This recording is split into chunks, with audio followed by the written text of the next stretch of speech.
اس نے سوچا کہ اس فیکٹری کے مالک کو ڈھونڈا جائے، کیونکہ یہ بندہ تو کافی خوشحال ہوگا، اس پر تو کبھی ٹینشن آئی نہیں ہوگی۔ یہ فیکٹری کے اندر چلا آیا۔ یہاں پر اس نے مزدوروں سے پوچھا کہ فیکٹری کا مالک کون ہے، تو انہوں نے بتایا کہ اس فیکٹری کا مالک دوسری منزل پر اپنے آفس میں بیٹھا ہے۔ تو یہ اس فیکٹری کے مالک کے دفتر کی طرف چل پڑا۔ یہاں پر آ کر اس نے دیکھا تو فیکٹری کا مالک آفس میں بیٹھا ہوا تھا۔ اس نے آ کر فیکٹری کے مالک سے کہا کہ مجھے آپ کی قمیض چاہیے۔ فیکٹری کے مالک نے کہا کہ بھائی تمہیں میرا قمیض کیوں چاہیے؟ اس نے جواب دیا کہ میں پریشانیوں کی وجہ سے کافی تنگ تھا، تو میں ایک ایسے بندے کے پاس گیا کہ اس سے مدد لے سکوں۔ میں نے اس سے کہا کہ مجھے ایک تعویذ لکھ کر دو۔ اس نے کہا کہ جو بندہ اس دنیا میں خوشحال ہو تم جا کر اس کا قمیض لے آؤ، کیونکہ میں کافی پریشان رہتا ہوں، تو اس کے تعویذ لکھ دینے کی وجہ سے میری پریشانی دور ہو جائے گی۔ فیکٹری کے مالک نے کہا کہ کیا تمہیں میں خوشحال نظر آ رہا ہوں؟ اس نے کہا کہ ہاں، آپ سے زیادہ خوشحال اور کون ہو سکتا ہے؟ آپ کے ہاں کافی ملازم کام کر رہے ہیں اور آپ نے ایک بہت بڑی فیکٹری لگا رکھی ہے۔ فیکٹری کے مالک نے کہا کہ بھائی تمہاری بہت بڑی بھول ہے، سب سے زیادہ مسائل تو مجھ پر ہے، کیونکہ میری فیکٹری دیوالیہ ہو چکی ہے۔ میں نے حکومت سے قرض لے رکھا تھا، جس کی وجہ سے اگر میں فیکٹری کو بند کرتا ہوں تو میری فیکٹری کی زمین کی بولی لگنا شروع ہو جائے گی۔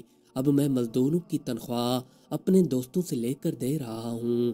مجھ پر ایسے مسائل آن پڑے ہیں جو کہ حل ہونے کا نام نہیں لے رہے، اور تمہیں میں خوشحال دکھائی دے رہا ہوں۔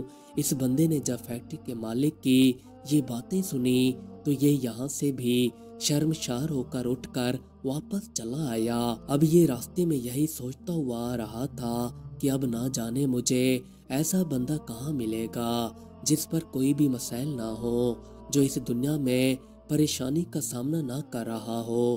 اب یہ یہی سوچتے ہوئے گھر واپس چلا آیا۔ ساری رات سوچتا رہا کہ اے کاش میری ملاقات ایسے بندے سے ہو جائے جو مجھے اپنا قمیض دے سکے۔ صبح ہوئی تو اس نے سوچا کہ کیوں نہ میں جنگلات میں چلا جاؤں، وہاں پر جا کر دیکھوں، کیا پتا وہاں پر کوئی ایسا بندہ مل جائے جو مجھے اپنا قمیض دے سکے۔ یہ ایک دور دراز جنگل کے اندر آ گیا۔ یہاں پر یہ کافی دیر تک جنگل کے اندر گھومتا رہا۔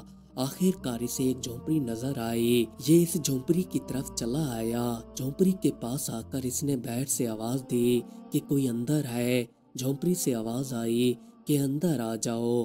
یہ اندر چلا آیا۔ جھونپڑی کے اندر آ کر اس نے دیکھا تو ایک بزرگ چادر کے اندر بیٹھے ہوئے تھے۔ بزرگ نے اس سے پوچھا کہ سناؤ کیسے آنا ہوا؟ اس آدمی نے کہا کہ میں کافی پریشان ہوں، مجھے پریشانی نے کافی تنگ کیا ہوا تھا۔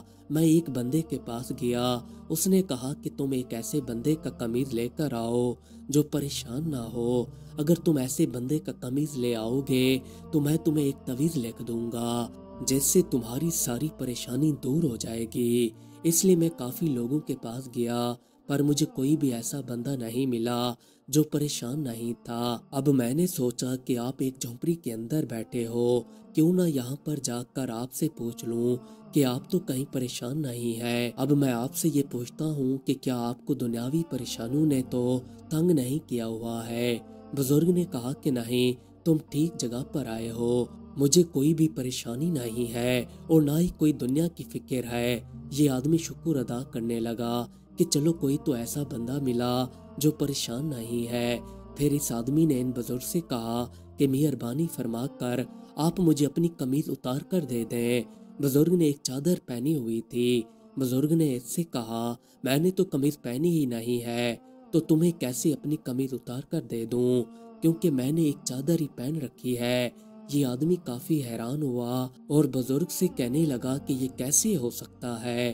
بزرگ نے کہا کہ میری اس دنیا کے اندر کوئی بھی خواہشات نہیں ہے، اس لیے تو میں خوشحال ہوں۔ ہاں اگر مجھ پر خواہشات ہوتی تو میں خوش بھی نہیں ہوتا۔ میں اللہ تعالیٰ کی عبادت کے اندر مشغول رہتا ہوں۔ میں نے کبھی دنیاوی چیزوں کے بارے میں اتنا سوچا ہی نہیں ہے۔ بس اب تو موت کا انتظار ہے کہ کب موت آ کر ہمیں اس دنیا سے لے جائے گی۔ اس لیے انسان کو آخرت کی فکر کرنی چاہیے، نہ کہ دنیاوی چیزوں کے بارے میں سوچنا اور سمجھنا چاہیے۔ پریشانیاں تو انسان کے اوپر ایک امتحان ہوتا ہے جس کے اندر انسان کو آزمایا جاتا ہے کہ وہ کیسے خود کو ان پریشانیوں پر قابو رکھ کر اللہ تعالیٰ کا شکر ادا کرتا رہتا ہے۔